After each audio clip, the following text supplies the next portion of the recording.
Good morning everyone. Study with Preksha 5483 में आपका स्वागत है। हम कर रहे हैं क्लास 6, बुक है उड़ान की। कॉम्पिटेंसीज कोड हैं 414, 415 की, 414 क्लास 4th की, 511 क्लास 5th की और 611 क्लास 6th की। 611 जो कॉम्पिटेंसी कोड है वो है कि विद्यार्थी दशमलव को चित्रों के माध्यम से और संख्या रेखा पर निरूपित कर सकते हैं। चित्रों के माध्यम से बात कर सकते हैं और भिन्नों में बदल सकते हैं और दैनिक जीवन में समस्याओं में जोड़ और घटा का प्रयोग कर सकते हैं। इसके लिए हमारी वर्कशीट 1, चैप्टर का नाम आंकड़ों का प्रबंधन, वर्कशीट हमारी 1 है। विद्यार्थी किसी भी परिस्थिति को बीजीय व्यंजकों के माध्यम से दर्शा सकते हैं और इसका विपरीत कर सकते हैं। हमें कॉम्पिटेंसी ट्रैकर बनाना है। उसके लिए हमें थोड़ा कॉम्पिटेंसीज के बारे में पता होना चाहिए कि कौन सी कॉम्पिटेंसी है। ठीक है, अगर आप मेरे चैनल पर नए हैं तो आप प्लीज़ सब्सक्राइब कर लीजिए ताकि आगे आने वाली वीडियो की नोटिफिकेशन आ सके। देखिए, दैनिक जीवन में हम आंकड़ों, आकृतियों, नामों इत्यादि से संबंधित अनेक प्रकार की सारनियाँ देखते हैं। ये सारनियाँ हमें आंकड़े उपलब्ध कराती हैं। आंकड़े संख्याओं के वे संग्रह हैं जो सूचनाएं देने के लिए एकत्रित किए जाते हैं। जैसे नीचे कुछ आकृतियाँ बनी हुई हैं। डायमंड है, शंकु है, स्टार है और सेब है। ठीक है, उसने पूछा है चित्र देखकर हमें ये तालिका भरनी है। संख्या, कुल आकृतियाँ, ये कुल आकृतियाँ कितनी हैं? 1 2 3 4 5 6 7 8 9 10 11 12 13 14 15 16 हैं। इनमें से हमें ढूंढना है डायमंड कितने हैं। 1 2 3 हैं। शंकु कितने हैं? 1 2 3 हैं। एप्पल कितने हैं? 1 2 3 4 हैं। और स्टार कितने हैं? 6 हैं। ठीक है, स्टार हमारे पास कितने हैं? 6 हैं। उसके बाद कौन सी आकृति सबसे ज़्यादा है? स्टार हमारे पास सबसे ज़्यादा है। कौन सी आकृति सबसे कम है? 2 हैं। डायमंड और शंकु बराबर हैं। स्टार आकृति सेब से कितनी ज़्यादा है? सेब से कितनी ज़्यादा है? 2 ज़्यादा है। कौन सी आकृति बराबर है? स्टार और शंकु जो डायमंड और शंकु जो हैं वो बराबर हैं। डायमंड आकृति सेब से कितनी कम है? 1 कम है। आओ आगे देखते हैं। आओ जन्मदिन मनाएं। आज 16 नवंबर है। आज पवन का जन्मदिन है। आपका जन्मदिन किस दिन और किस महीने में आता है? बताइए। मेरा जन्मदिन डैश तारीख को आता है। वहाँ पे आपको अपनी डेट और मंथ भरना है। हम आगे चलते हैं। पवन और उसके दोस्तों ने सोचा कि हम एक ऐसी तालिका बनाएंगे जिससे हमें पहले ही पता चल जाए कि किस किस महीने में हमारे दोस्तों के जन्मदिन आते हैं। आप भी अपनी कक्षा के बच्चों से पता करें कि उनका जन्मदिन किस महीने में आता है और इस तालिका को भरना है आपने। ठीक है, आपको एक तालिका बनानी है और उसमें आपने बच्चों का जन्मदिन भरना है। इसके लिए आप क्या करेंगे? इसके लिए आप मिलान चिन्ह का भी प्रयोग कर सकते हैं। यहाँ पे आप जैसे जनवरी में जिस आपकी क्लास में जितने बच्चे हैं पहले आप नोट कीजिए यहाँ पे नंबर ऑफ़ स्टूडेंट्स। जैसे मैंने 25 बच्चों की सारणी बनाई है। ठीक है, उसके बाद जनवरी में जितने बच्चों का आया यहाँ आप मिलान चिन्ह लगा लीजिए पूछ कर, और फरवरी में कितने बच्चों का आया उसके बाद आप इसको भरेंगे।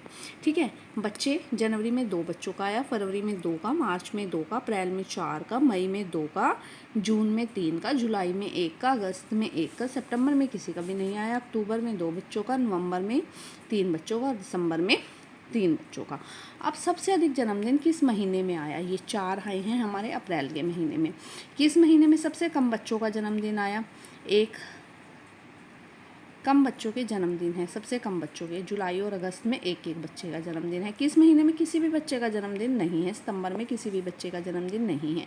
सितंबर महीने में कितने बच्चों के जन्मदिन है? 0 बच्चों के जन्मदिन है। और कितने बच्चों का जन्मदिन 29 फरवरी को है? ये 1 बच्चे का जन्मदिन। फरवरी में 2 बच्चों का जन्मदिन है, 1 बच्चे का 29 फरवरी को है। जिस बच्चे का जन्मदिन 29 फरवरी को है उसका जन्मदिन कितने साल बाद आएगा? उसका जन्मदिन जो है 4 साल बाद आएगा। इसके बाद नेक्स्ट कार्यपत्रक 2 वर्कशीट 2 पर हम चल रहे हैं। पूर्व अपेक्षित दक्षता है 511 और अपेक्षित दक्षता है 611 की। 611 क्या है? विद्यार्थी किसी भी परिस्थिति में बीज गणितीय व्यंजकों के माध्यम से दर्शा सकते हैं और इसका विपरीत भी कर सकते हैं। मेरा मनपसंद विषय। बलजीत ने अपनी कक्षा के बच्चों को अपना मनपसंद विषय जानकारी प्राप्त करने के लिए अपनी तालिका बनाई। तालिका दी गई है, आपको देखना है। हिंदी कितने बच्चों का है? ये 5 5 10 5 15 और 2 17 17 बच्चों का। 5 5 10 और 3 13 बच्चों का। 5 5 10 बच्चों का। 5 और 1 6 बच्चों का। पवन मैंने 4 बच्चों के लिए एक सीधी रेखा खींची और 5वें बच्चे के लिए एक तिरछी रेखा से उन्हें काट दिया। इसमें से तो आंकड़ों की गणना चिन्ह द्वारा प्रदर्शित किया गया है। आंकड़ों को गणना चिन्ह द्वारा प्रदर्शित किया गया है या मिलान चिन्ह द्वारा। चर्चा करते हैं, कौन सा विषय बच्चों को सबसे ज़्यादा पसंद है? हिंदी विषय जो है बच्चों को सबसे ज़्यादा पसंद है। कौन सा विषय सबसे कम पसंद है? 6 बच्चों को परिवेश अध्ययन पसंद है, जो सबसे कम है। अभ्यास का समय, स्कूल के बाद आप अपने 10 दोस्तों से पूछो कि वो स्कूल के बाद अपना समय कैसे व्यतीत करते हैं। टीवी देखना, 10 के 10 बच्चों ने टीवी को पसंद किया। मैदान में खेल खेलना 8 बच्चों को पसंद है कि उसके बाद वो थोड़ी देर मैदान में खेलते हैं। कहानियाँ पढ़ना 2 बच्चों को पसंद है। मम्मी के घर के कामों में मदद करते हैं 3 बच्चे। छोटे भाई बहन को होमवर्क होमवर्क करने में मदद करते हैं 5 बच्चे। और सोने से पहले ब्रश करते हैं 2 बच्चे। जब हमने इसके ऊपर बात की, सड़क पर टैली चिन्ह, मोनू ने आधे घंटे सड़क पर खड़ी हुई गुजरती हुई गाड़ियों को चुना।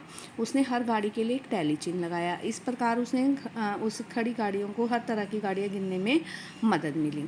टैली चिन्ह ये मिलान चिन्ह भी हम इन्हें कहते हैं। साइकिल 3 साइकिलें गुजरी। कार 5 और 3 8 कार गुजरी। 3 ऑटो रिक्शा गुजरे। 2 बस गुजरी और 10 जो है साइकिल रिक्शा गुजरी। 1 ट्रक गुजरा और स्कूटर जो है 15 गुजरी। इस तरह 42 गाड़ियाँ जो है उस रास्ते से गुजरी।